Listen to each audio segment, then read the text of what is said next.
Mira, mi nombre es José Dolores Gutiérrez, vivo aquí en Jalisco, San Juan de los Lagos.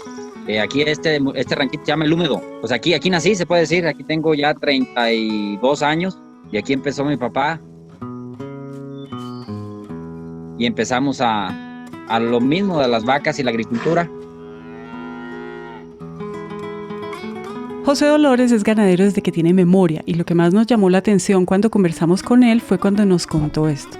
El rancho está dividido como en 1 hectárea, ponle 2 hectáreas, ahí tenemos lo que es becerras, vacas, vaquillas, entonces como en 1 hectárea y media está dividido allí y lo demás de siembra, como unas 40 hectáreas, pero nosotros con esas 40 hectáreas alcanzo a alimentar, así haciendo el trabajo bien, alcanzo a alimentar las de leche, las que tengo en producción, que esas son como unas 120 vacas. Lo que nos está diciendo José es que en su rancho, que está dedicado a la producción de leche, tiene 1 o máximo 2 hectáreas de corrales y 40 de maíz, y que aún así no es suficiente maíz porque es 10% establo y 90% parcela para sembrar. La pregunta es, ¿por qué en un rancho o una finca que produce leche hay más maíz que vacas? Bienvenidos a Sembrando Futuro. Yo soy Margarita, quédense con nosotros. Cuenta una antigua leyenda que en México los aztecas no comían maíz porque estaba fuera de su alcance, escondido detrás de las altas montañas que rodeaban su ciudad. Por eso le pidieron ayuda a los dioses y estos, utilizando su fuerza, trataron de separar las gigantescas montañas para poder pasar, pero esto no sirvió de nada. Así que le suplicaron al dios Quetzalcóatl que los ayudara a conseguir el maíz. Él, a diferencia de los otros dioses, no quiso emplear la fuerza, sino la inteligencia y la astucia, y se transformó en una pequeña hormiga negra. Sin perder el tiempo, decidió dirigirse a las montañas acompañado de una hormiga roja y dispuesto a conseguir el maíz para su pueblo. A su llegada, lograron coger el mejor grano de maíz entre sus pequeñas mandíbulas e iniciar su duro regreso. Los aztecas recibieron entusiasmados a las hormigas y a partir de ese día se dedicaron a cultivar y a cosechar maíz. Se convirtieron en un pueblo fuerte, lleno de riquezas. Lograron un desarrollo impresionante construyendo bellas ciudades, templos y palacios esplendorosos.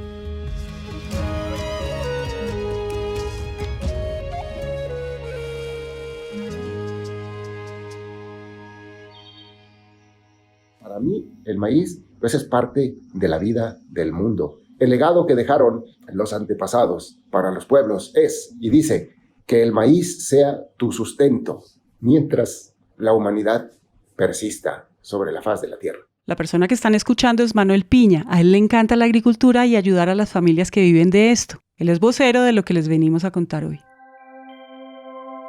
Para empezar, nos gustaría devolvernos un poco al pasado y entender la importancia que representa este producto para América y para el mundo. Buenas tardes. Bienvenidos a su programa preferido, La Hora.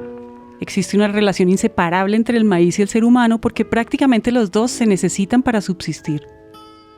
El maíz juega un papel central en muchos mitos y leyendas nativos de América, pues en tiempos remotos lo consideraban el alimento de los dioses que crearon la tierra. Además, los indígenas lo convirtieron en su dieta principal y le dieron gran variedad de usos como materia prima. El maíz tiene un origen muy antiguo e interesante. Es una planta originada en México. Millones de familias campesinas han producido maíz ininterrumpidamente durante 350 generaciones y desde entonces la historia de México no podría entenderse sin el maíz. Bien, querida audiencia, esto ha sido todo por hoy. Esperamos que este programa haya sido de su agrado.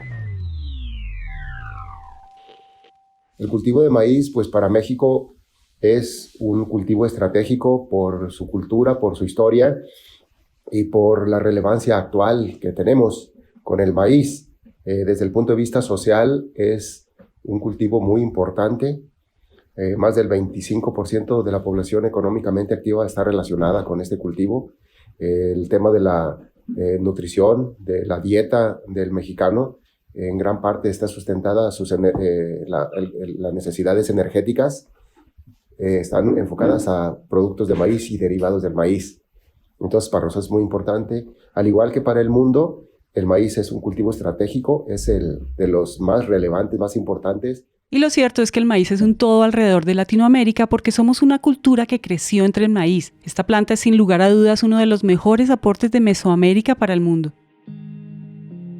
Actualmente el maíz es el cereal de mayor producción a nivel global, por encima del trigo y el arroz. Con 1 millón de millones de toneladas producidas al año.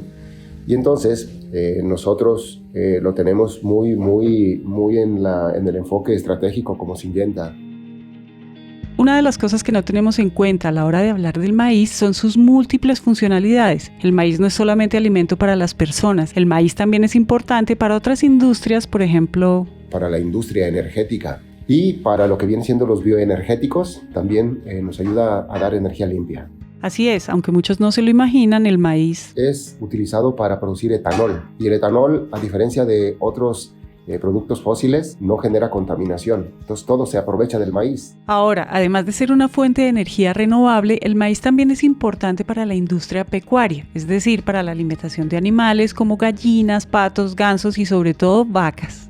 Para la industria pecuaria es una fuente de energía y es un forraje muy útil para la producción de leche, porque la leche es producida industrialmente por las vacas y las vacas tienen un estómago que le nombran rumen.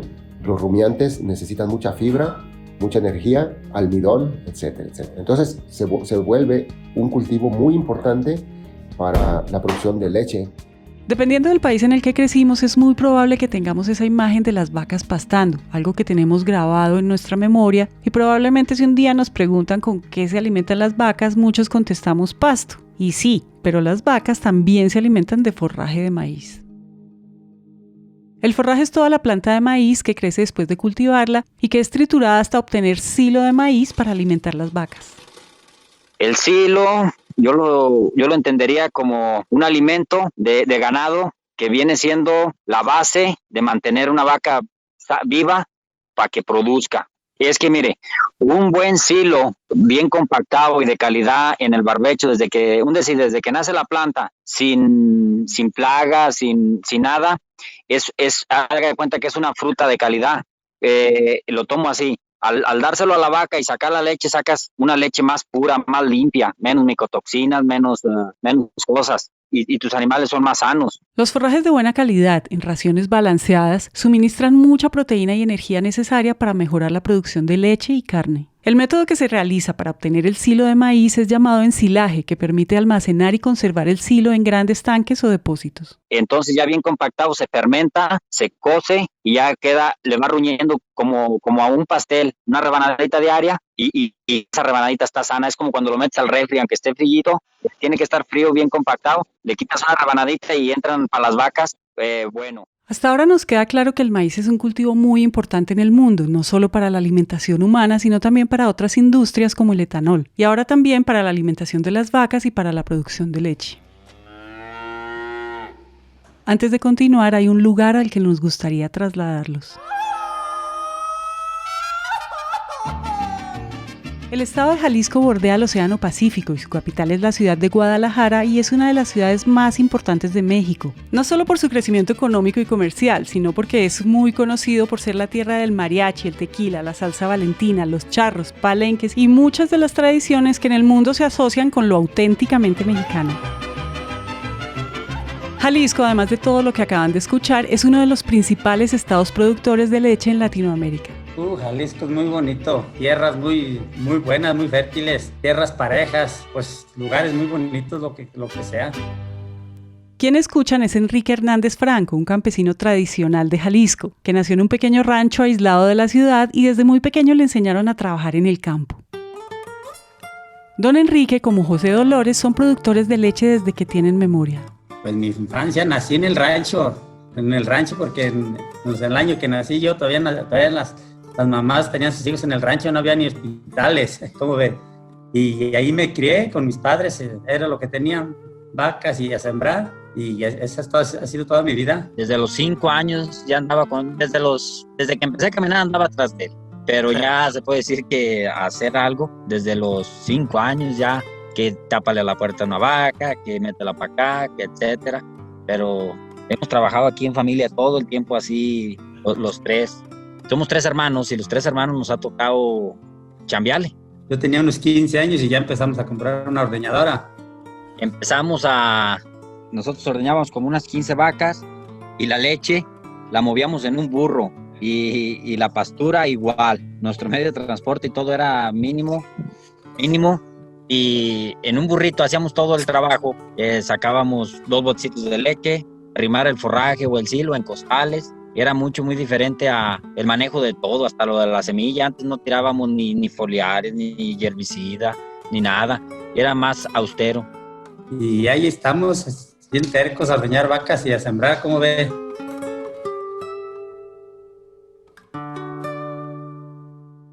Pues ¿cómo les parece que Jalisco, el hogar de José Dolores y Enrique, siendo uno de los estados con mayor desarrollo agrícola y crecimiento económico, en el 2015 pasó por una crisis lechera que les pegó muy duro?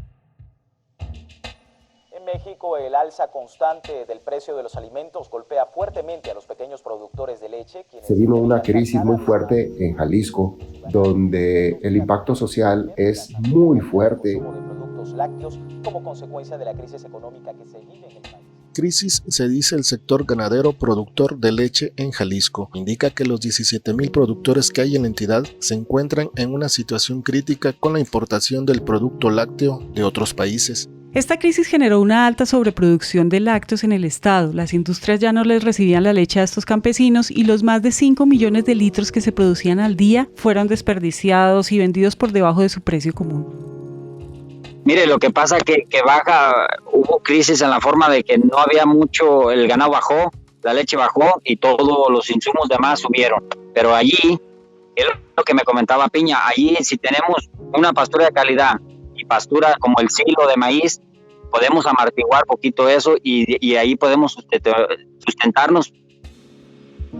Por eso, y teniendo en cuenta la relación tan estrecha que hay entre la ganadería y los cultivos de maíz, en Syngenta crearon un proyecto que busca mejorar la sostenibilidad de la agricultura. Y aquí es donde Syngenta ayuda al productor pequeño y mediano, pues para que él pueda tener un desarrollo y pueda tener un aprovechamiento de su actividad y lo convierta en una actividad que no era rentable a una actividad muy rentable. Por eso en 2016 nace EMAV, que traduce ensilado de maíz de alto valor. El enfoque del EMAV es ayudar a los productores de leche a sembrar cultivos de maíz de mejor calidad, para que produzcan sus propios forrajes y alimenten a las vacas de una mejor manera. Hemos desarrollado un modelo que permite conjuntar metodologías, permite conjuntar esfuerzos de profesionales en el manejo óptimo de la alimentación para la vaca y también permite el uso de tecnologías especializadas en la protección del cultivo. Cuando digo tecnologías especializadas me refiero a programas de manejo de nutrición del maíz, programas de manejo de nutrición de la vaca, conservación de los alimentos producidos para que el silo sea muy productivo y no tengamos complicaciones de pérdida de este alimento ya producido. Con EMAV ya tenemos el segundo año. Yo hace 3 años entré al programa. Ellos vinieron aquí a mi rancho y me dijeron, ¿sabes qué? Traemos este programa del EMAV. Y de primero sentía miedo entrarle, la verdad. Llegaron y quería que le entrara con 10 hectáreas y dije, pues vamos jalándole con 1 hectárea, 1 hectárea y media. Y me dice Piña, me parece bien, viejo, pero ocupo de detallitos. Dije, ¿cómo qué? Como empezar, hay que analizar el suelo para ver con qué vamos a trabajar. Ya vinieron, analizaron la tierra y ya dijeron, este terreno le falta esto que estaban ácidos. Los terrenos ya le pusimos cal agrícola y los preparamos. Y ellos vienen y nos asesoran con el estudio que tienen, como el análisis de suelo, eso lo ignorábamos, venenos para plagas, había veces, no, pues me llegó la plaga y se acabó todo. Todo lo que hiciste en un año, en un ratito se perdía. Y acá no, que tenemos esta plaga, podemos compartirlo con esto, con lo otro. Todos esos detallitos que vienen a explicarnos, tiene muchos números y mucha posibilidad en seguir avanzando. Entonces, pues empezamos a ver los resultados desde el inicio. Y para el siguiente año nos fuimos ya con unas 15 hectáreas y la verdad sí se ven cambios diferentes. Ya hubo 5 litros más por vaca que están dando más ahora que estamos dando silo del EMAV. Nos aumentaron a 30, 31 litros. Cuando es manejado el maíz en campo con la metodología EMAV, pues las plantas son más robustas, sus raíces son más generosas, más sanas, más, eficiente.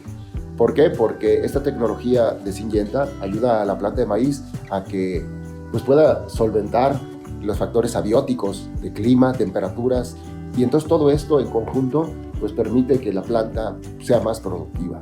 Pues es que ya ha mejorado la calidad del silo, mucho mejor, más grano y un silo bien hecho, porque antes que no estaban los de EMAP, pues llegaba la ensiladora y nos ensilaban pues a como ellos querían, nosotros los dejábamos porque no sabíamos, y ahora que los de EMAP están al pendiente, pues ya nos tenemos un silo de mucha calidad. Cuando nos metemos a hacer los análisis bromatológicos de cuáles son los nutrientes que contiene el silo producido con EMAP, comparado con el silo que tradicionalmente produce el agricultor, hemos encontrado índices muy favorables, como es fibras más bajas y más asimilables por el rumen de la vaca, el estómago de la vaca, pero también índices superiores en almidón, y todo esto se traduce en energía y en digestibilidad. Este proyecto se ha vuelto muy interesante porque el agricultor en sus propios campos, con sus propias vacas, con sus propios resultados, ellos han visto el avance en cuanto a la productividad y a la rentabilidad.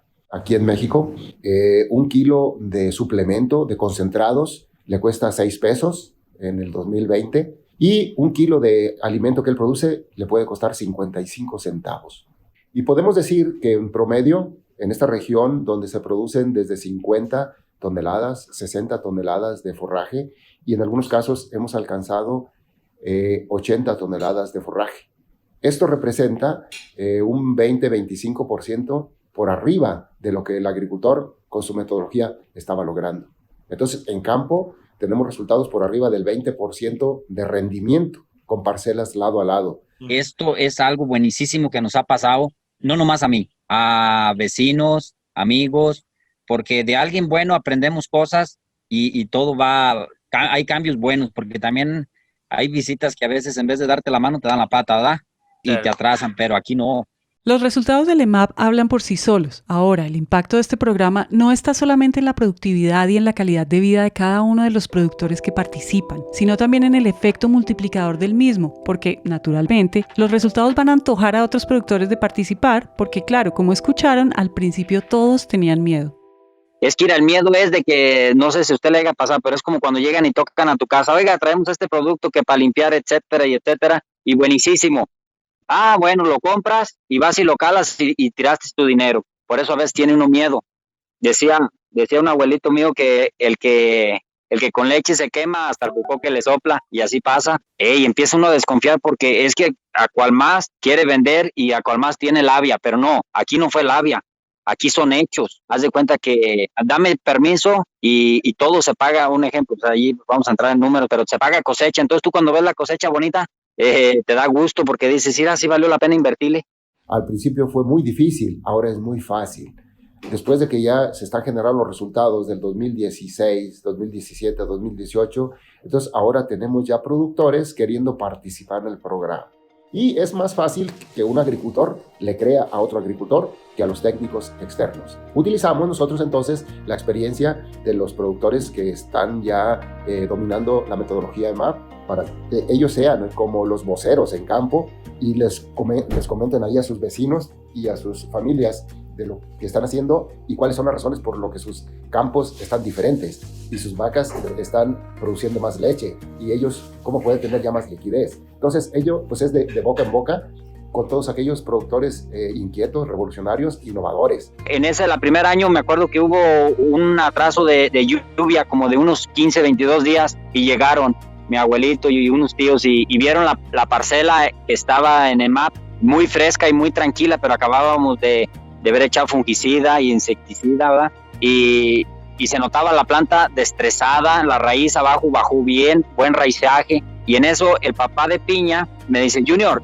yo te aseguro, yo te he puesto una botella de tequila que no sacas una caña. Entonces le di el jalón y no pude sacarla. Y lo mismo le hice a mi abuelito, le dije, abuelito, a ver, cállale a sacar una caña. Y allí fue donde empezamos a sacar conclusiones de que todo el trabajo y todo lo que se le metió lo está aprovechando la planta, porque teníamos otras parcelas que tan solo con darle un apuchoncito se caían, ¿no? El enraizamiento no estaba como debía y la planta sana tampoco, a pesar de que le faltaba agua aquí. Ya entró, que vio la parcela esta, mi abuelito y todo eso, dijo, yo también quiero. Vamos empezando paso por paso y yo quiero entrarle, y se notó la diferencia. Ya mi abuelito ya lleva 2 años y lleva bonitas parcelas. porque ya vieron los demás que me fue bien a mí y a otros compañeros que sembraron con el EMAP y ya todos quieren. Es más, de hecho, ni alcanzaban casi ya este año, ya tenía que negarse con uno que otro.